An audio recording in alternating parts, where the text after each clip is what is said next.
नहीं है, मेरी कोशिश बस ये है सूरत बदली जाए। हंगामा खड़ा करना मेरा मकसद नहीं है, मेरी कोशिश ये है बस सूरत बदली जाए। मेरे सीने में ना सही तेरे सीने में ही सही, आग जा भी हो आग ज़रूर जलनी चाहिए। आज हमने मुख्तलिफ़ सोशल ऑर्गेनाइजेशन और पॉलिटिकल पार्टीज़ के नौजवानों के साथ मिलकर ज़िला कलेक्टर के मारिफत महाराष्ट्र के मुख्यमंत्री उद्धव ठाकरे के नाम एक मेमोरेंडम रवाना किया है, जिसमें हमारी मेमोरेंडम के अंदर ये मांग है कि 10% मुस्लिम रिजर्वेशन का जो हमको पहले 5% रिजर्वेशन पिछली सरकार ने दिया था।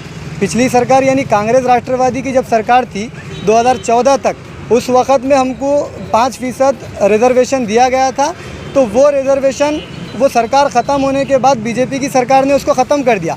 हालांकि तालीम में रिजर्वेशन बरकरार रखने की बात बीजेपी की सरकार हाई कोर्ट ने हमसे किया था, लेकिन बीजेपी की सरकार ने उसको तस्लीम नहीं किया और किसी भी तरीके से मुसलमानों के लिए जो रिजर्वेशन था उसको पूरी तरह से बर्खास्त किया गया, ख़त्म किया गया।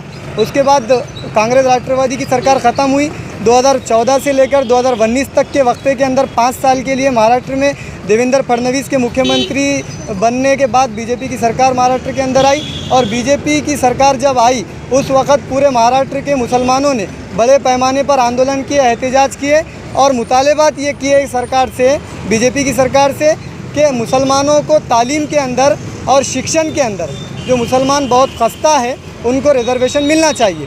2016 में जो हमारे महाराष्ट्र लेवल के जो रियासती सतह के आंदोलन हुए उसके अंदर हमारा ये मुतालबा था कि हमको रिजर्वेशन मिलना चाहिए, लेकिन वो हमारे मुतालबे को नहीं सुना गया, नहीं माना गया। तो जब उस वक़्त हमने आंदोलन किए थे, एहतजाज किए थे और सरकार से मुतालबा किया था तो उस वक़्त बीजेपी की सरकार थी। लेकिन आज जो सरकार महाराष्ट्र के अंदर बरसर इख्तिदार है वो सरकार कांग्रेस, राष्ट्रवादी कांग्रेस और शिवसेना, ये 3 पार्टियों के नाम से, महाविकास आघाड़ी के नाम से सरकार महाराष्ट्र के अंदर चल रही है।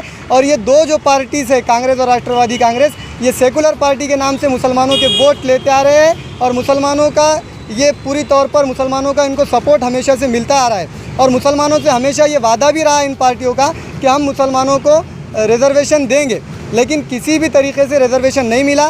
तो हम आज यहाँ पर आकर यही मुतालबा किया, सच्चर कमेटी, महमूदुर रहमान सफारिशात कमीशन, AK शेख कमीशन, कंडोबैन कमेटी और जितने कमीशन और कमेटियाँ और जितने सर्वे इन सरकारों के द्वारा बनाए गए हैं, इन सरकारों ने वो कमीशन और सर्वे को बनाया है। तो हमारा यही कहना है कि वो सर्वे और कमीशन ये कहते हैं, सच्चर कमेटी की रिपोर्ट कहती है कि महाराष्ट्र के मुसलमानों की हालत दलितों से निचले सतह की हो गई है। AK शेख कमेटी तो कहती है कि कई मुसलमान ऐसे हैं जिनके बैंक अकाउंट और राशन कार्ड तक नहीं है। जब मुसलमान इतनी खस्ता हाली के अंदर ज़िंदगी गुजार रहा है तो सरकार का ये फ़र्ज़ बनता है, सरकार की ये जिम्मेदारी बनती है कि वो मुसलमानों को रिजर्वेशन दे। और उसी लिए आज हम ये नौजवानों की जानिब से यहाँ आए थे और हमने मुतालबा किया कि 10% रिजर्वेशन तालीम और रोज़गार के अंदर हमको मिलना चाहिए।